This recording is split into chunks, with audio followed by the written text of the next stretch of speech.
Olá, querido ouvinte, você que nos acompanha aí nas redes sociais, mais um programa Entre Livros, sempre trazendo uma novidade, né? Dessa vez é um lançamento, e hoje, essa semana, a gente comemorou algumas datas que têm relação com o livro. No dia 18 foi o dia do pensamento infantil. Olha que interessante, eu nem sabia que existia essa data, né? No dia 20 é o Dia Mundial do Poeta, e no dia 20 também se comemora o Dia Nacional da Poesia. Então, fica aí, né, registrada as datas que a gente sempre fala aqui no programa, né, relacionadas ao livro. E hoje o programa também vai estar tratando sobre livro, mais especificamente sobre leitura.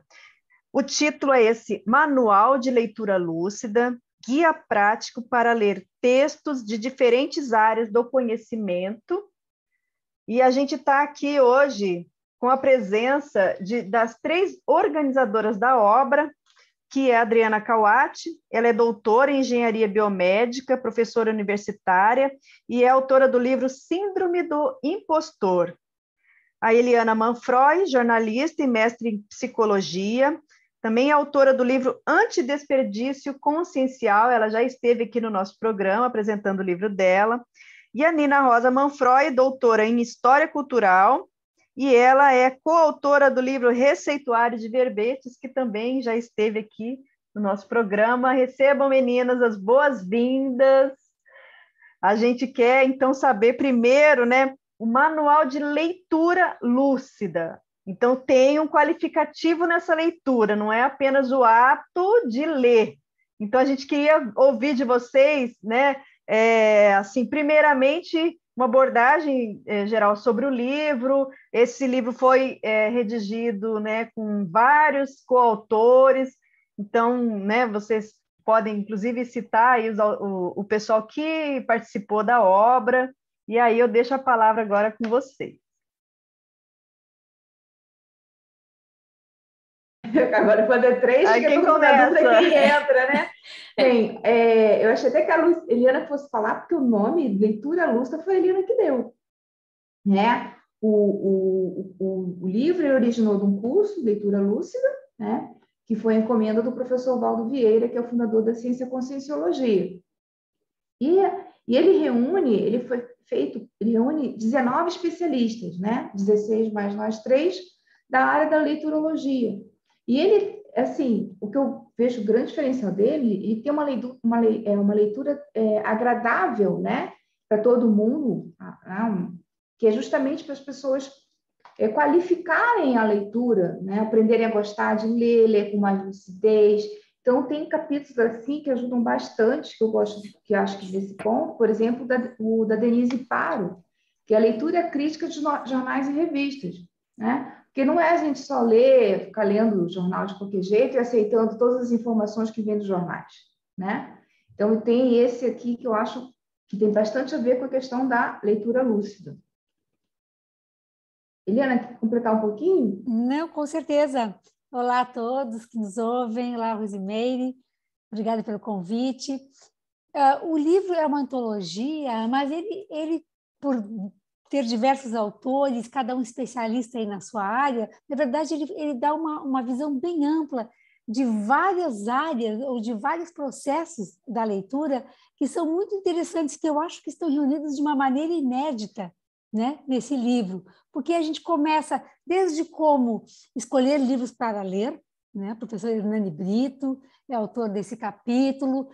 O meu capítulo, Leiturofilia, eu falo sobre a relação das pessoas com o livro, né? É uma relação muito interessante, essa interação e extremamente rica, então eu abordo um pouco mais isso. E o livro vai caminhando, temos as técnicas de leitura da professora Adriana Cauati, né? Para citar quem está aqui presente, vou citar os outros autores já. Temos como ler biografias, como ler livros de história da professora Nina Rosa, que é uma especialista nessa área, e a gente vai caminhando por várias áreas, como a leitura sobre textos, né, da Grécia Antiga, a leitura na infância, a importância disso, a leitura e o cérebro, a leitura e o desbloqueio mental, a leitura e a evolução da consciência, né? Caminhamos também nesses capítulos bem atuais, a leitura de textos digitais, professora Adriana Lopes, a leitura de jornais e revistas. Hoje temos fake news, temos tanta coisa aí, né, que tem que ser observada. A leitura de dicionários do professor Pedro Fernandes, nossa, é riquíssimo. Parece que, né, que o dicionário é uma coisa que a gente consulta e não lê, não, mas a gente tem técnica para ler dicionários também, enfim. E aí o livro caminha assim né, por essas áreas e outras, que torna ele muito rico e abrangente. E a professora Rosimeire, desculpa te chamar de professora, mas você é a nossa professora, eu vou me permitir ler os coautores, porque a gente quer, com isso, já agradecer, né, imensamente a participação deles, e o livro não é só nosso. A gente, como diz a professora Adriana Kawati, a gente só organizou.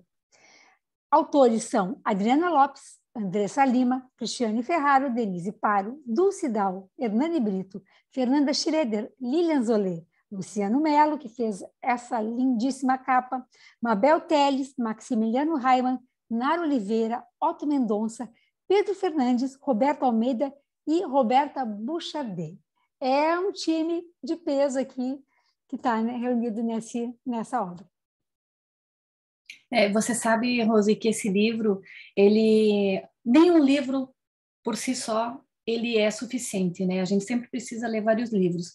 Mas o Manual de Leitura Lúcida, um dos objetivos foi justamente essa interdisciplinaridade, de reunir diferentes áreas do conhecimento. Ele não esgota o tema em si, mas ele ajuda o leitor a ter em mãos, né? E a gente diz também diante dos olhos, essa leitura multidisciplinar. Então, ele pode estar aqui navegando, né, dentro das páginas aqui do livro, acessando cada um desses capítulos e observando em cada um deles termos significativos que são daquela especialidade, que muitas vezes, e é isso que eu acho interessante nesse livro, Rose, porque a gente sabe que cada área do conhecimento tem o seu neologismo, né? No caso, a conscienciologia, os neologismos próprios de cada área do conhecimento. Mas quando você reúne esses conceitos, essas palavras que acabam sendo palavras-chave de cada uma dessas disciplinas, você começa a ter o conhecimento sobre o significado amplo daquela palavra em cada um desses capítulos e a aplicação desses conceitos. Então, ele amplia a leitura, amplia o gosto pelo conhecimento. Então, ele é um livro, assim, para estar sobre a mesa e não só na prateleira. Agora, você falou aí o gosto da leitura, você tem um capítulo aqui sobre leiturofilia. Aí eu gostaria de puxar esse assunto, né? Quem já tem o gosto pela leitura é sempre prazeroso. E como que a pessoa pode desenvolver esse gosto pela leitura? Quais são as técnicas? A leitura é alguma coisa que a gente deveria aprender no berço, né? Deveria vir desde a infância, um capítulo sobre isso da Lilian Zolé, mas a gente desenvolve o gosto pela leitura, na minha opinião, lendo. Quando a gente descobre que os livros são ampliadores, nos levam a vários mundos, a várias vidas, a gente coloca na contracapa. Ler vários livros é viver muitas vidas. Então, quando a pessoa começa a perceber que ela ganha em conhecimento, ganha informação, no bate-papo ela tem muito mais assunto, ela conhece países, culturas, histórias, porque, né, também, porque não ler ficção, claro, tem excelentes livros de ficção, de romances, ao longo da história, há livros antigos que são muito atuais e muito gostosos, há livros modernos que são imprescindíveis também. Então, é uma relação que vai se construindo, Rosimeire, e eu acho que inicia com a pessoa se permitir, né, fazer essa conexão, ter essa relação próxima, íntima, né, com esse diálogo com o autor e com o que ele coloca no livro. E aí essa questão da leiturofilia passa muito por esse apreço, por esse amor aos livros até, né? Que a gente vai desenvolvendo ao longo da vida. E eu também analiso nesse capítulo, rapidamente, que às vezes a relação com o livro e com a leitura é uma relação que tem que ser, assim, vamos dizer, atualizada, modernizada. Às vezes há uma relação quase de sacralização do livro. O livro é alguma coisa distante de mim. Há pessoas, que é uma das técnicas de leitura que a gente traz aí ao longo dos capítulos, a professora Adriana tem um capítulo muito bom sobre isso, que é anotar os livros. Há pessoas, Rosemary, que não conseguem nem colocar o nome, seu próprio nome no livro, porque acha que vai estar assim, maculando, vai estar, né? Enfim, quanto mais riscar, anotar, marcar, que é uma excelente técnica de leitura para se apropriar daquele conteúdo e depois utilizar aquilo para trabalhos, né, acadêmicos, para escrever alguma coisa, para se fazer uma referência, uma citação, enfim. Então, essa apropriação, essa conexão profunda com o livro que a gente tenta também praticamente trazer ao longo de todo o livro, e eu aprofundo um pouquinho mais nesse capítulo Leitura Feliz. E poderia complementar aqui, que eu gostaria de complementar. Eu acho que para quem quer começar a ler, né, não foi estimulado desde a infância, começa a ler assunto do seu interesse, sabe? Sem preconceito, porque às vezes a gente se quer forçar a ler algo porque vai melhorar a minha intelectualidade, mas a pessoa ainda não está acostumada, não tem gosto pela leitura. Então, começa pelo assunto do seu interesse, depois isso vai evoluindo. E outra coisa são as técnicas. Quer ver uma coisa? Eu me lembro, desde criança, meu pai mandando eu ler dicionário. Só que ele nunca me ensinou a ler dicionário. Aí, eu, criança, lia e não conseguia sair da primeira página, porque aquilo era muito chato. Né? E aqui no livro tem um capítulo do professor Pedro Fernandes, que é a leitura de dicionários, hábito sadio para desenvolver atributos intelectuais. Ele traz técnicas. Gente, se meu pai soubesse, tivesse me ensinado, era uma coisa, mas eu tentar ler dicionário na marra como eu tentava, eu não ia para frente nunca. Então, as técnicas também ajudam a gente, né? Ler politicologia. Se não me ensinarem, eu me perco todinha. E que aí tem um capítulo Luciano Melo. Então, assim, você tem interesse naquilo, mas não é a leitura, não é você sair lendo de qualquer jeito, né? Dependendo da área, você tem que ter toda uma técnica específica para fazer você gostar de ler. Né? Senão fica maçante, né? Se você querendo ler na marra, fica difícil. E também Adriana, a gente lembra, trazendo lá as questões da infância, não só os dicionários, mas as enciclopédias. Quem não manuseou enciclopédias durante a infância? Né? E o livro Leitura Lúcida, bastante. A Barça, né, Rose? Então, assim, o livro traz como ler a enciclopédia da Conscienciologia. Né? A enciclopédia da Conscienciologia é o inventário da consciência, é o inventário da pessoa, né? Mas é um inventário de uma maneira assim de observar os traços conscienciais, os defeitos, os atributos, as qualidades. Então, ele é um verdadeiro inventário, e a gente tem aqui o capítulo da professora Dulce Down, que dá o passo a passo de como a gente lê a enciclopédia da Conscienciologia, né? Que tem diferentes entradas, tem verbetes, e que é uma leitura que enriquece muito o universo pessoal. Agora a gente não dá conta de ler tudo, né? Principalmente nos dias de hoje, que a gente tem um acúmulo de produção, né? Muitas de qualidade, muitas sem muita qualidade, né? Mas a gente tem aí hoje chovendo informação e muito livro publicado, né? Agora, esse é um outro desafio, não é isso? De tentar, assim, como selecionar os livros, como você buscar pelo livro de mais qualidade, né? Isso também tem técnica, não tem? Então, justamente o manual de leitura lúcida começa com o primeiro capítulo, Como Escolher Livros para Ler, do professor Hernani Brito. Que a gente sabe que, justamente, né, antigamente, quem é mais velho, quando era novo, a gente não tinha muitas opções. Mas hoje em dia é uma quantidade absurda de opção, né? E a gente pode se perder. Então, esse capítulo traz bem essa questão das técnicas para a escolha de livros. E eu queria ressaltar uma coisa. Os capítulos do livro Leitura Lúcida, eles são independentes. Então, se a pessoa está interessada, eu quero aprender a ler, né? A fazer uma leitura digital produtiva, que é o capítulo da Adriana Lopes. Só pode ir direto no capítulo. Entendeu? Ela não precisa ler o livro inteiro. E, apesar da gente de serem especialistas, eles da Conscienciologia, a linguagem está bem acessível, né? Não precisa saber os neologismos, então, principalmente a primeira sessão, a segunda sessão, que são coisas mesmo do nosso dia a dia para todo mundo, né? Leituras de bloqueio mental, importância de leitura na infância. O capítulo de importância da leitura na infância é muito bom para os pais. A questão de estimular as crianças desde cedo a terem uma biblioteca pessoal, sabe? Colocar... Porque o livro tem que ficar acessível à criança. Então, a estante da criança tem que ser pequenininha ali, baixinha, né? Que ela possa pegar à vontade, a hora que ela quiser, rabiscar. Tem pai que não gosta que... Não, a criança tem que rabiscar, aprender já a rabiscar no livro. Então, ele tem 2 sessões aqui que são bem assim, para o nosso dia a dia, entendeu? Isso eu achei bem legal. Bom, meninas, a gente vai então chamar agora os nossos comerciais. Em 1 minutinho nós estaremos de volta. Pessoal, fique conosco.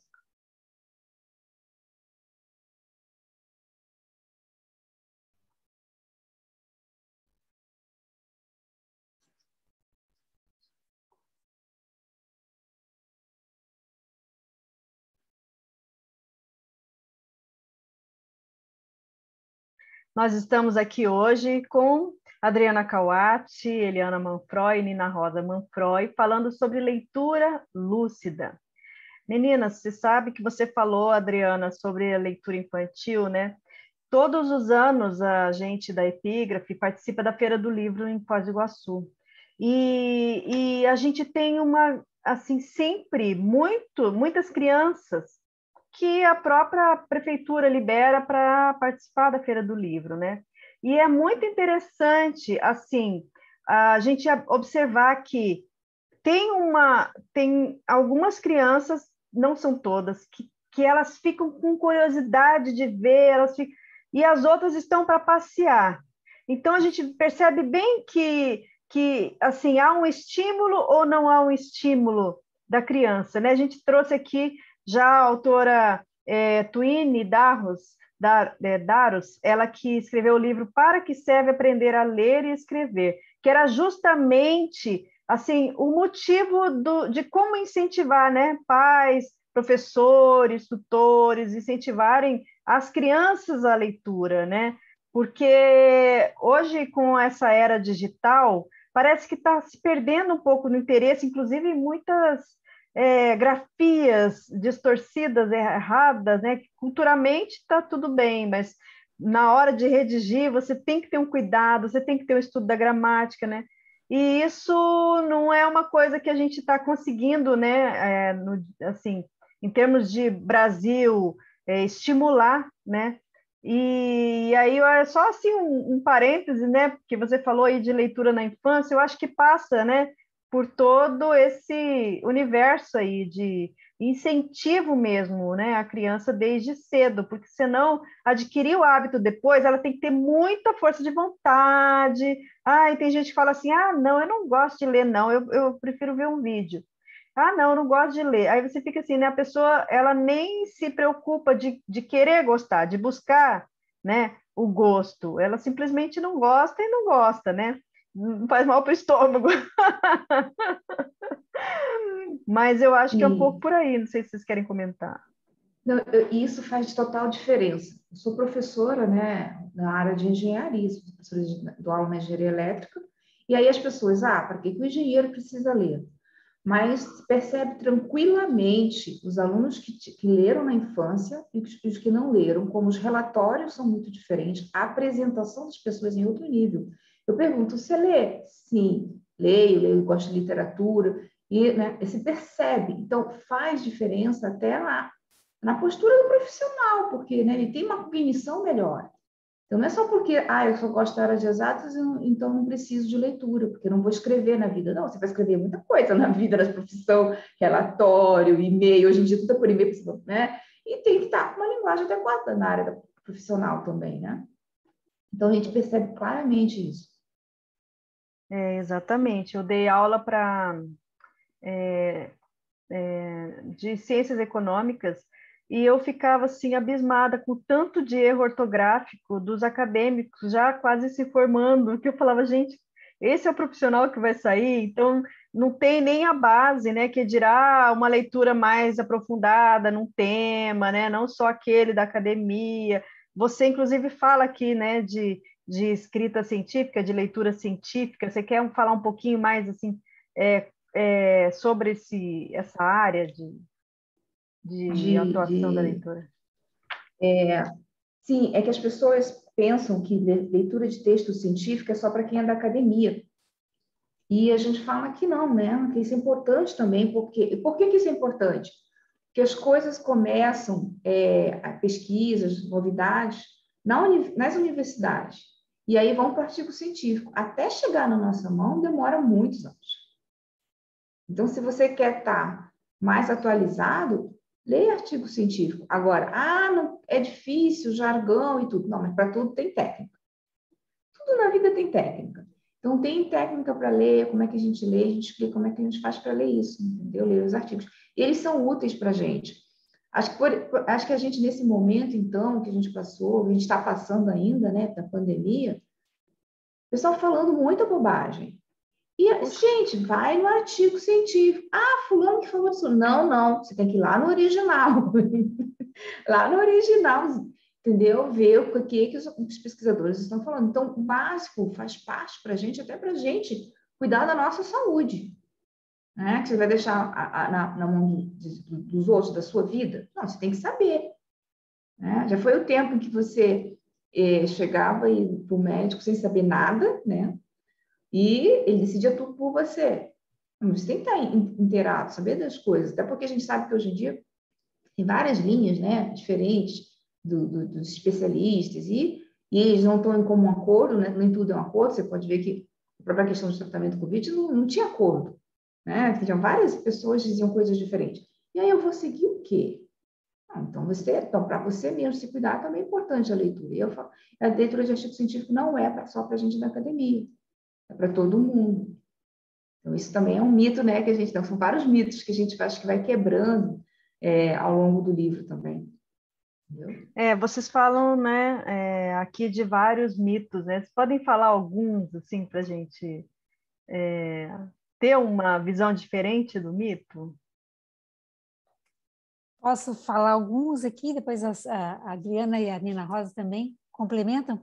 Por exemplo, que a gente até trago no livro. Por exemplo, nós temos um mito de que a gente tem que ler um livro até o fim, começar e terminar. Isso é um mito, porque às vezes há livros que não valem a pena ler até o fim. Você encontra diversos erros ou até o seu foco de interesse está em determinado parte do livro, ou você vai encontrando tantos erros de argumentação, de lógica, até erros de revisão, né, gráfica, que, puxa, esse livro aqui, não sei se dá para levar muito a sério. O professor Hernani Brito diz que há, né, no curso, há livros que vale a pena ler o título e as orelhas e o sumário, e olhe lá, só isso, nada mais, e aqui vai. Então, isso é um mito que a gente quebra também.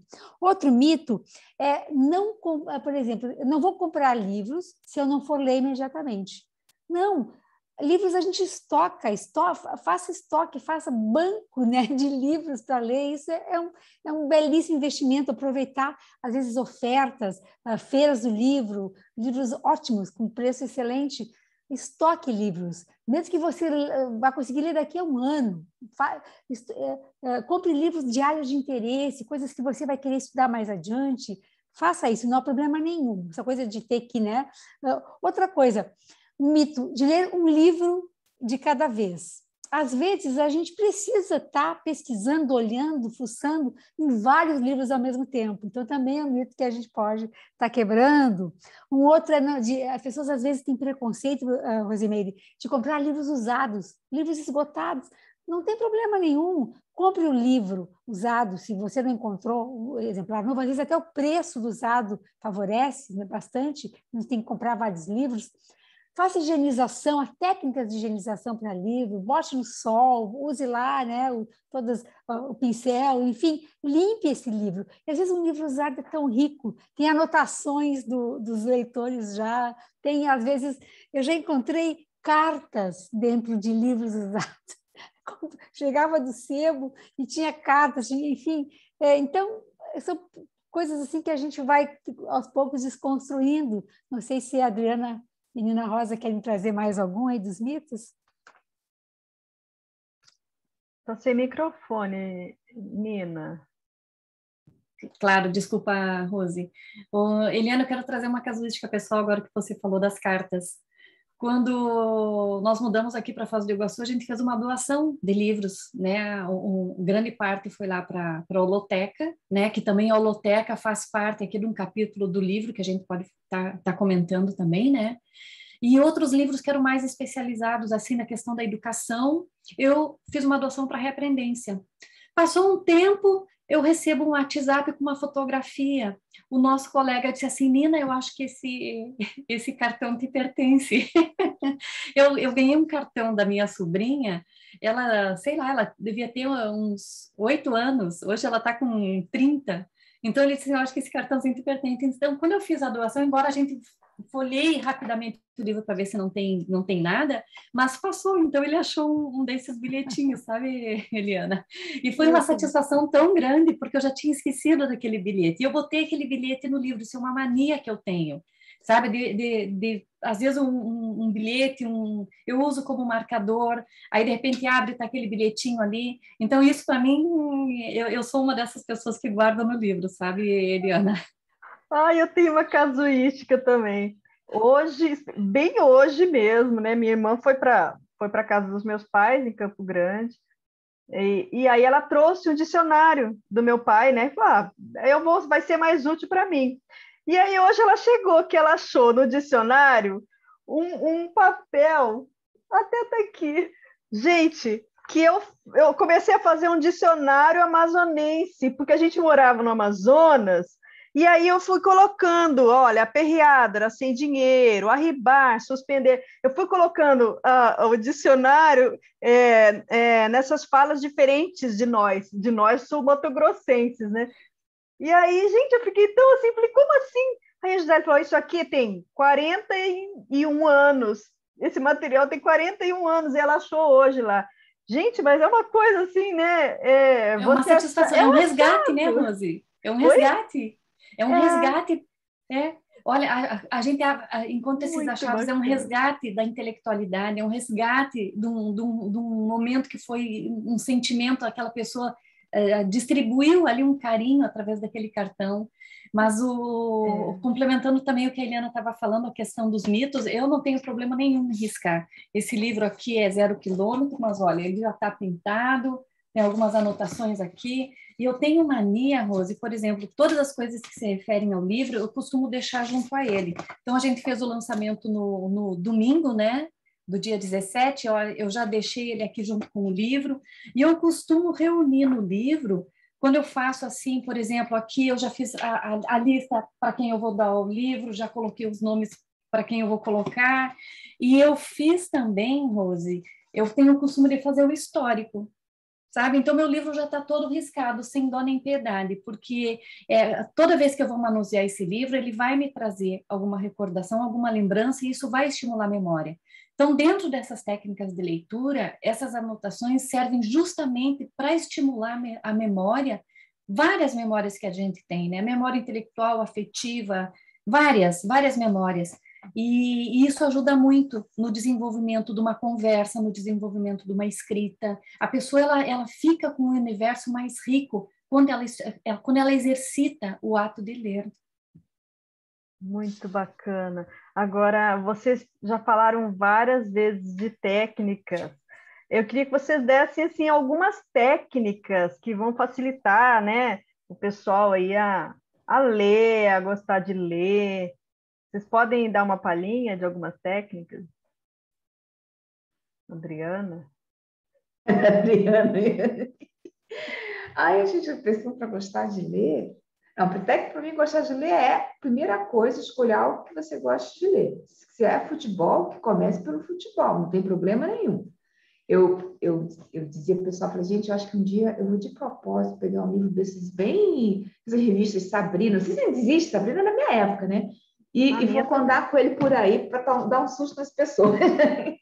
Eu acho que para gostar de ler, começa por aí, e depois a gente vai evoluindo, que os nossos interesses vão evoluindo também, né? Quando a gente começa, aquilo, você satura, não, se isso não me interessa mais, vai saturando. Eu acho que isso é legal.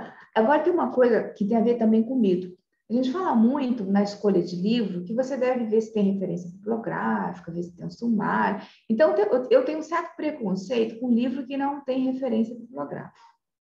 E aí, uma casuística comigo foi, caiu um livro na minha mão e eu falei, não vou comprar, não tem referência. O cara tirou da cabeça dele. Não vou comprar. Só que, gente, foi tantas vezes caindo um livro na minha mão, sabe? E eu, assim, aquelas coisas que vão acontecendo com a gente, eu falei, ai, tá bom, vou comprar esse livro. Aí eu abri aleatoriamente, né, que a gente chama de bibliomancia, e caiu um capítulo que tinha muito a ver com a pesquisa que eu estava fazendo. Poxa, entendeu? E aí, poxa, mas se eu estiver lendo com lucidez, não importa se tem referência ou não. Eu vou ver se o que a pessoa está trazendo tem lógica, né, faz sentido, né? E tá tudo certo. Mas aquelas coisas dos mitos e dos preconceitos que a gente mesmo coloca, não há. Mas, então, outra coisa, eu acho que é isso também. Eu gostava muito de passear nos sebos. É uma pena, tem uma vantagem e desvantagem. Os sebos, hoje em dia, tudo online, mas a desvantagem é que quando você vai querer comprar alguma coisa no sebo, não tem nada à vista, está tudo guardado. Então, uma vez que eu fui em São Paulo para andar, ele falou, está tudo separado por causa da venda online, na internet.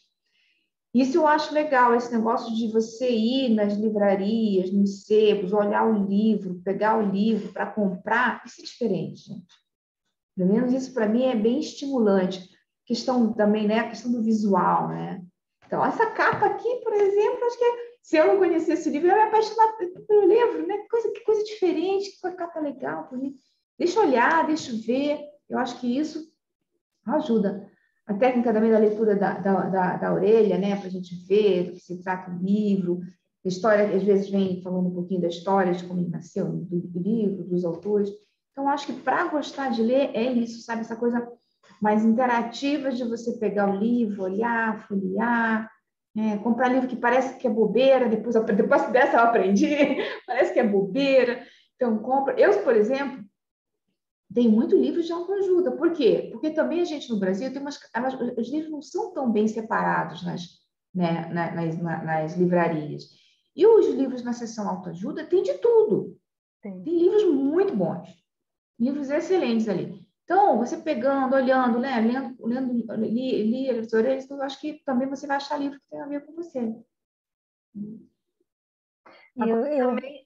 Desculpa, pode falar. Só complementando, outra forma assim de a gente ir criando esse amor pelos livros, enfim, essa conexão, é também o hábito, Rosimeire, de visitar bibliotecas. Então, assim, sabe, além das livrarias, eu convido aí a todos os ouvintes, visitem as bibliotecas. Ou, quando vocês viajarem para qualquer lugar, procurem as bibliotecas também, não só os pontos turísticos, né, os locais mais badalados, procurem as bibliotecas da cidade, as bibliotecas, às vezes, mais antigas, riquíssimas, que são, assim, patrimônio histórico, e ali, com toda aquela energia, aquele cheiro de livro, né, não tem como a gente não se contagiar um pouco e ter vontade, né, de ler mais. Então, visitar bibliotecas, pessoal, é um hábito legal. Eu faço isso desde criança, eu sou apaixonada por bibliotecas. Nas minhas viagens, nos meus roteiros, sempre tem as bibliotecas das cidades. Vale a pena você, né, experimentar essa técnica de visitar bibliotecas. E eu acho que também valeria a pena, desculpa aí, Rosi, que a gente vai pegando o gancho uma da outra, assim, mas, Rosi, eu acho que valeria a pena também a gente fazer um convite, assim que for possível, assim que tudo, né, tiver dentro das normas de segurança anti-Covid, aquela coisa toda, das pessoas aqui, os foz-do-iguaçuense e a região, visitarem o CAEC, né, visitarem o Holociclo, a Holoteca. O Holociclo, ele tem uma peculiaridade de que os livros ficam nas mesas e ficam dispostos horizontais, né? Diferente ali das livrarias e das bibliotecas que a gente tem, que geralmente é o padrão. E a holoteca também segue esse padrão da prateleira e do livro na verticalidade, né, em estantes. Mas eu acho que vale o convite também. E o Manual de Leitura Lúcida traz 2 capítulos, um falando sobre o holociclo, outro falando sobre a holoteca, né, falando ali da mega mesa. Então, vale a visita, vale acessar esse Holopancene. E a Adriana falou em bibliomancia, né? Nós temos aqui o capítulo da professora Mabel Teles, os outros 2 o Holociclo, da professora Cristiane Ferraro, o Holoteca, da professora Nara Oliveira, e tem um capítulo que fala sobre o parapsiquismo, que é da professora Mabel. Então, aquela questão de sempre que você lê um livro, você nunca está sozinho pelo fato dele ser uma bela companhia, né? Mas, fora isso, também tem a questão da própria assistência que se faz, que também é o capítulo lá da professora Fernanda, né? Que é a questão assistencial quando a gente lê um livro. A gente lê um livro não é só para nós, porque a gente sempre tem as companhias extrafísicas, né? As consciências aqui querendo aprender também aqui de penduradinha nas costas da gente, lendo também. Então, acho que isso é importante. Né? A Roberta Bochardet. Então, assim, eu acho que tem capítulos assim, como a Adriana falou, os capítulos são independentes, mas pela interdisciplinaridade, os capítulos acabam se complementando um ao outro. E isso, a curiosidade do leitor vai fazer ele descobrir essas conexões. Excelente, sabe por quê? Eu ia justamente falar sobre isso. Aí a Eliana falou da biblioteca. Aí eu ia puxar a Holoteca Holociclo, a Nina puxou. Porque, assim, uma coisa a pessoa está dentro de casa, lendo, sozinha, né? Outra coisa é ela estar nesses ambientes que tem toda uma estrutura, né? Tem ali, assim, recursos mil, né, de temáticas e tudo mais, né, que também pode ser um incentivador, né? Nossa, muito bom. Agora, olha só, Rose, a gente está falando dessas coisas de livro. Olha, eu aqui na minha bancada, além do livro Manual de Leitura Lúcida, eu estou com esse livro aqui, que me levou para esse daqui, porque eu comecei a ler esse daqui.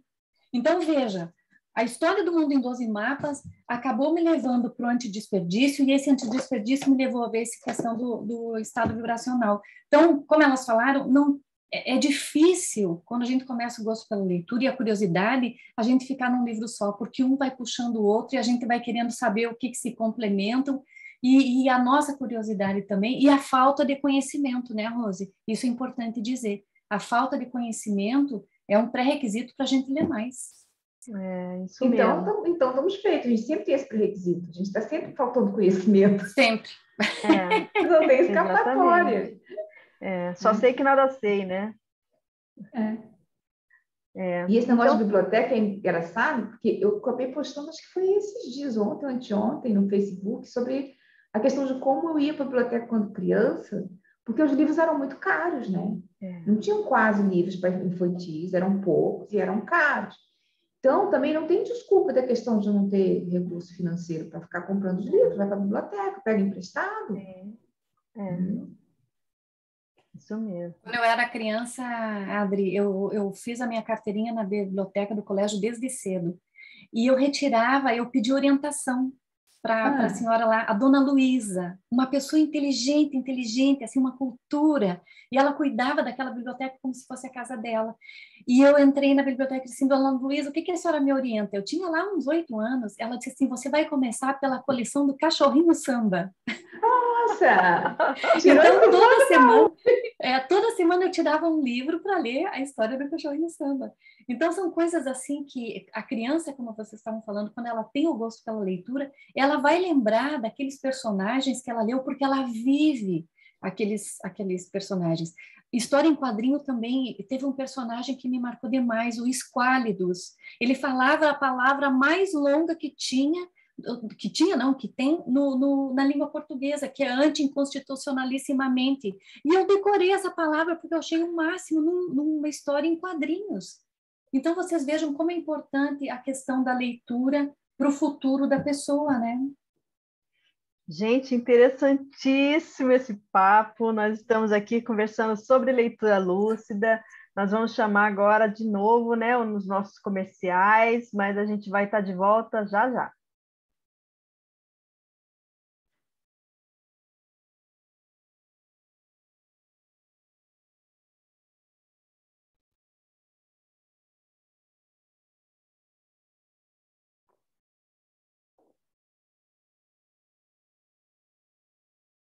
Nossas convidadas de hoje, Adriana Cauati, Eliana Manfroy, Nina Rosa Manfroy, estão falando sobre leitura lúcida, né? Guia prático para ler textos de diferentes áreas do conhecimento. E é justamente o que vocês fizeram aqui, né?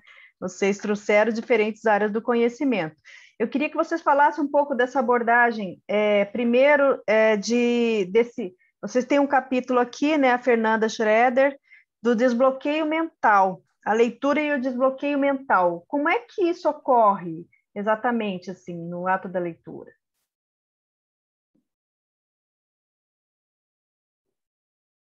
Bem, aí acho que a gente teria que ouvir a própria professora Fernanda, né?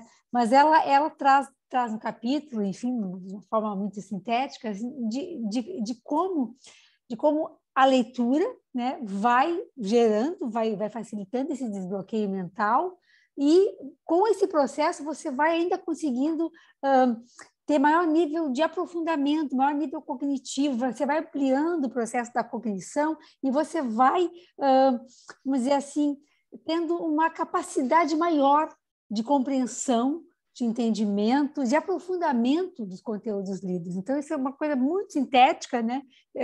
Que eu me recordo de ter lido quando eu li o capítulo da professora, né, que a gente faz as revisões. Se as colegas quiserem complementar alguma coisa. Eu gostaria sim, Eliana. Eu gostaria de chamar a atenção que a professora Fernanda, ela traz aqui 3 quadros que são super importantes aqui para justamente esse desbloqueio mental, que ela coloca aqui em 3 fases. A primeira fase é a gramatical, né, que é a compreensão do texto. A segunda é a fase lógica, que é a avaliação da leitura, muito importante avaliar a leitura, e ela finaliza com a terceira fase, que é a retórica, que é o debate dos conteúdos. Então, se não fizer uma avaliação da leitura, como a pessoa vai conseguir debater? Então, muitas pessoas elas têm esse bloqueio mental porque elas têm uma certa, vamos dizer, timidez ou até um certo medo de debater sobre algum assunto. Afinal de contas, o que vão pensar do que eu vou falar, não é? Então, isso ajuda bastante a questão do desbloqueio, o destemor da pessoa perante os assuntos que ela vai abordar. E a leitura lúcida ajuda para ela ampliar o conhecimento e deixar de ser, que nem a gente estava falando aí, diminuir a questão da falta de conhecimento que todo mundo tem, né?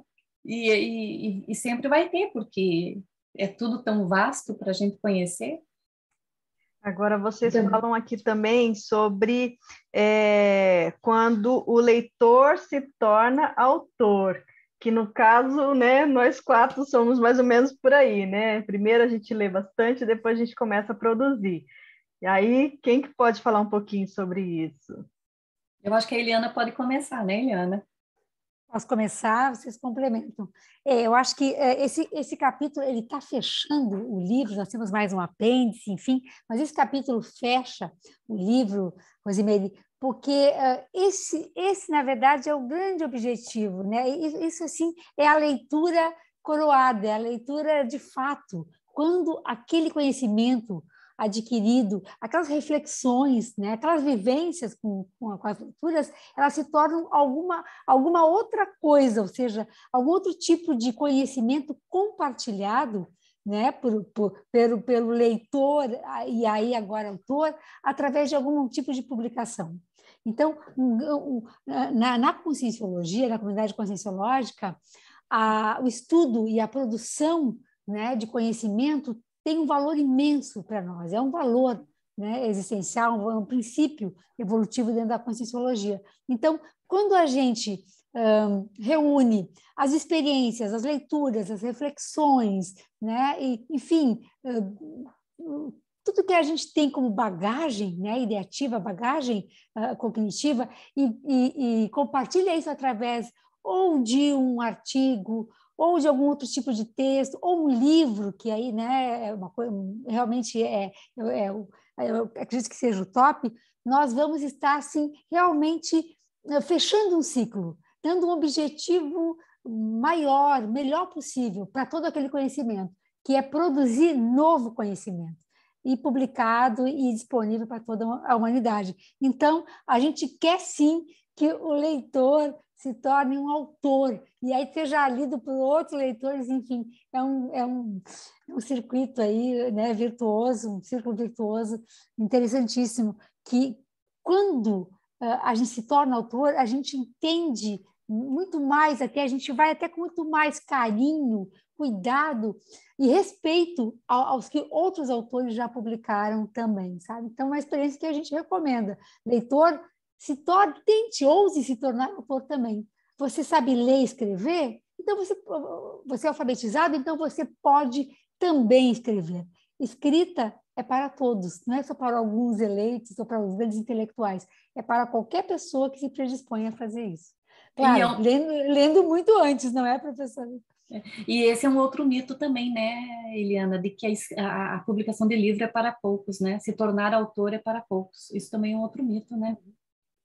Agora, tem muita gente, vocês falaram bastante do gosto, do interesse da pessoa, né? Em determinada área do conhecimento. E às vezes a pessoa, por exemplo, vai para uma faculdade, faz um determinado curso, né? Uma formação acadêmica. E daí ela sai de lá, ela nunca mais pega um livro para ler. Mas tem a questão assim que não é só a formação profissional, é a formação intelectual, né, mais ampla. E aqui a Nina fala, né, sobre a questão das biografias. Eu adoro livro de história. Eu adoro ler biografias e autobiografias, porque eu acho assim, gente, cada vida vale um livro, né? Cada história vale um livro. E aí você vê o exemplo da outra pessoa, coisas que ela superou, coisas que foram importantes para ela. O que está no livro geralmente são as coisas importantes, né?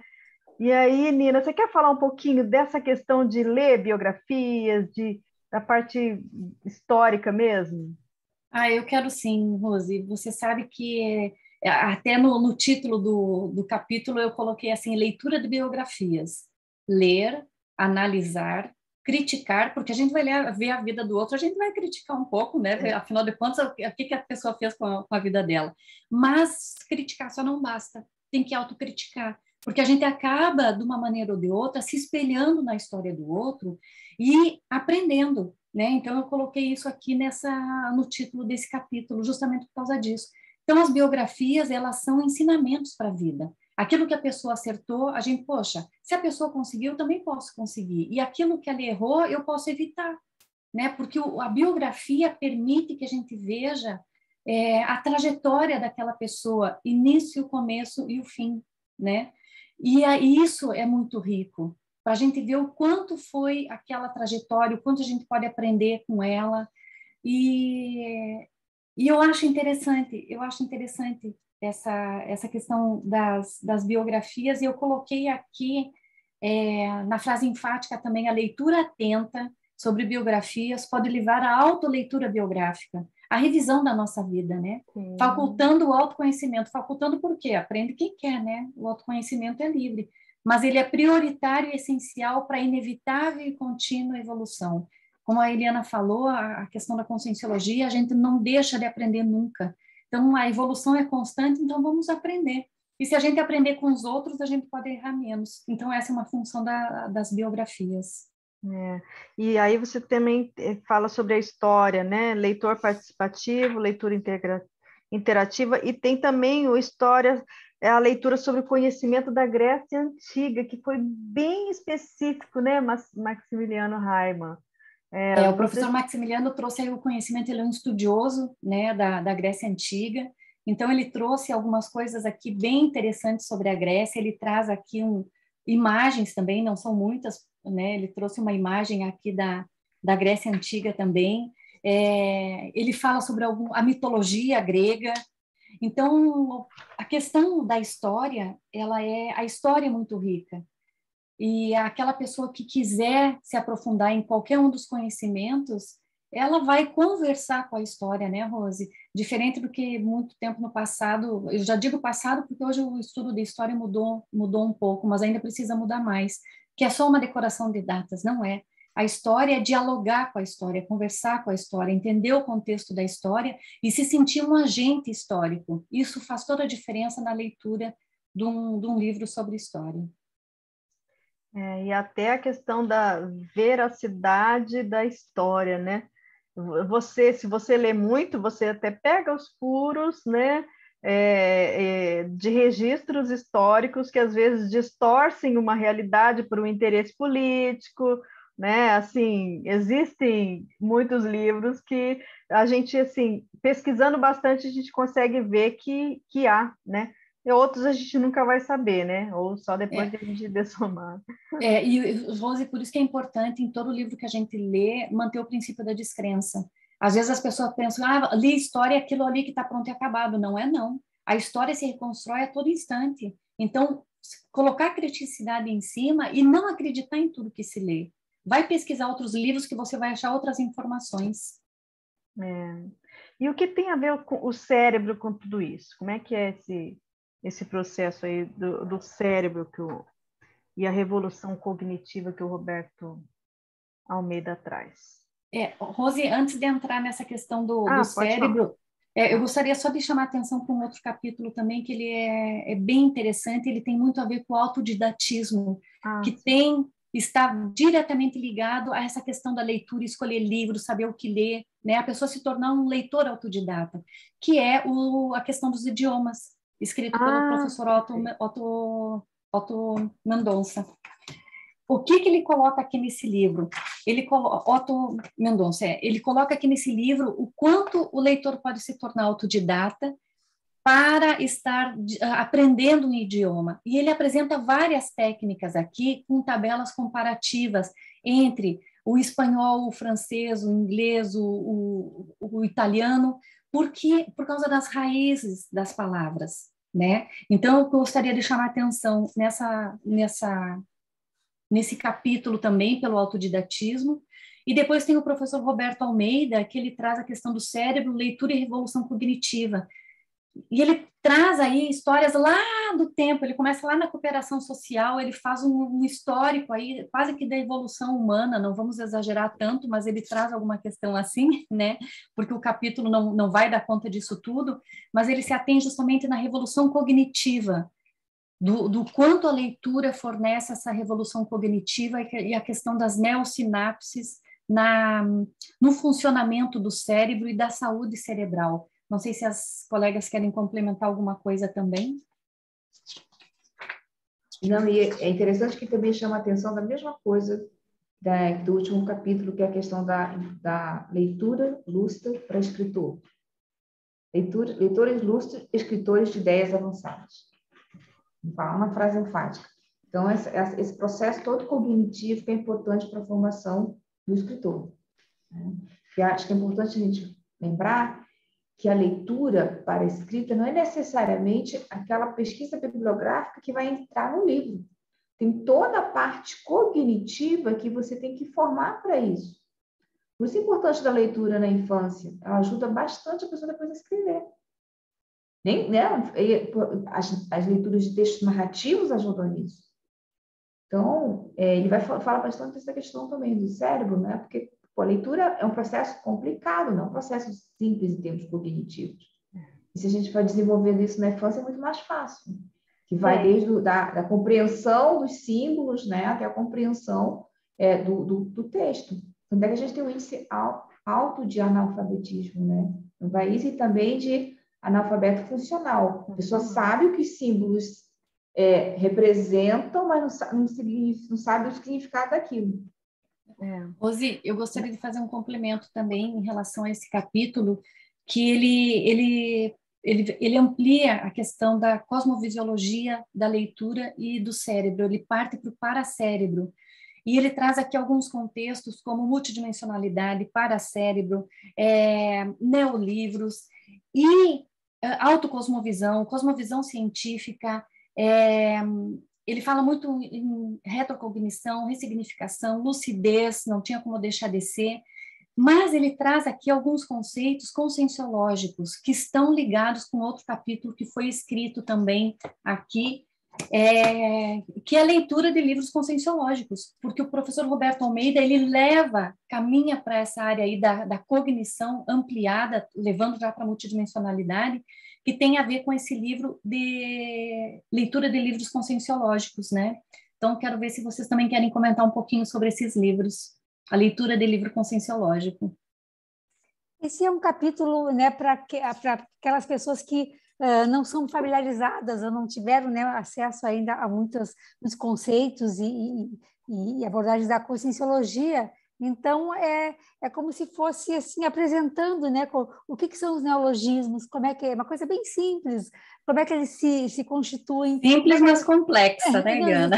No sentido simples da abordagem, para que qualquer pessoa que leia esse capítulo possa depois começar a entender a mecânica, o funcionamento, a lógica de um neologismo, como ele é construído, né? E por que as palavras às vezes são sintetizadas, mas elas têm muito conteúdo ali. Então, acho que esse capítulo, o capítulo da leitura da Enciclopédia da Conscienciologia, eles são bem para o público, né, que gostaria, que quer começar a se aproximar de toda a produção, né, textual publicada da Conscienciologia, e às vezes não sabe muito bem por onde. Então, faz esse convite e essa introdução. É nesse sentido que é simples, né, Nina? No sentido de que facilita ao leitor, depois desses 2 capítulos, poderem chegar nesse material aí com um pouco mais de desenvoltura. Agora, eu pensei também assim, né? A leitura em si ajuda a gente a estar mais antenado da própria realidade, da conjuntura, fazer uma leitura, digamos assim, não a leitura de ler, mas uma leitura da vida, do mundo, das relações, né? Porque amplia a capacidade mental mesmo, né? A pessoa ela começa a adquirir até uma linguagem falada mais, assim, digamos assim, correta gramaticalmente, porque ela lê tanto que ela já não se permite mais falar alguma coisa errada, né? Então, assim, tem um desenvolvimento cognitivo mesmo, intelectual e até pessoal nisso tudo, né? Nós estamos, meninas, já, infelizmente, ao final do nosso programa, e eu queria dar 1 minutinho para cada uma, para vocês deixarem assim, uma mensagem, sabe? Para o nosso pessoal que está acompanhando de casa, da rádio, né, do carro e das redes sociais. Eu nem sei, se ficou de surpresa, assim. Mas eu acho que Leiam assim, livros! Leiam livro. Não, gente, não, leiam livro, mas não é só esse livro. Leiam livros em modo geral. Quem não gosta ainda, tenta buscar técnica para aprender a gostar, porque é um mundo, como a Helena falou, que está nas nossas mãos. E, para mim, nossa cognição é uma das coisas mais importantes que a gente tem. Em termos evolutivos, quanto mais a gente aprender mais sobre a gente mesmo, mas para aprender mais sobre a gente mesmo, a gente também tem que ler. É um paradoxo, né? É um paradoxo. Eu só queria ler uma ortopensata, né? Que é assim, né? Um dizer aí, professor Valdo Vieira, que abre o nosso livro, que eu acho que traz a essência do livro. Leitor. O grande leitor produz o grande escritor. Perfeito. Eu gostaria também de finalizar incentivando as pessoas a lerem, porque é um universo muito grande, e eu gostaria de finalizar isso lendo a contracapa do nosso livro aqui. Ler é viver muitas vidas em única existência. Ler é expandir o universo pessoal. Ler é dialogar com os pensadores que constroem o conhecimento humano há séculos. Mas você seleciona o que lê? Então, a gente convida vocês a selecionarem o que lê e dedicarem tempo para selecionar a leitura, porque a seleção da leitura já é o início de uma cognição. Então, a gente convida a todos que sejam leitores lúcidos. Excelente. E agradecemos você, né, Rose? E, olha, a gente agradece aí imensamente as 3 autoras, né, Adriana Kawati, Eliana Manfroy, Nina Rosa Manfroy. E eu lembro que... outros 16, viu, Rose? Extensivo aos outros 16 autores, né? Isso mesmo, né? E a gente já deixa o recado, né, para vocês aproveitarem a leitura. A nossa Feira do Livro já está marcada esse ano, vai ser do dia 20 ao dia 27 de novembro, então vocês já vão se preparando, né, porque aí vai ter muito recurso, né, muitas obras de diferentes áreas para vocês, né, adquirirem e aí aprofundarem aí na autocognição de cada um. Então, eu agradeço... Rosi, Oi. A gente pode dizer onde se encontra o livro para comprar? Por favor. Ah, então tá bom. Quem quiser adquirir o livro, vocês podem ir até o CAEC, na livraria Epígrafe, e também vocês podem adquirir o livro online através do Shopcons, shopcons.com.br, é isso? É isso. Então, fica o convite para vocês para acessarem o livro, e nós estamos à disposição aí para ouvir críticas também do livro, tá? Muito bem, pessoal. Então, estamos nos despedindo. Semana que vem tem mais livro, mais autores novos, diferentes. E a gente sempre conta com a participação de vocês. Até sábado que vem. Um abraço e obrigada.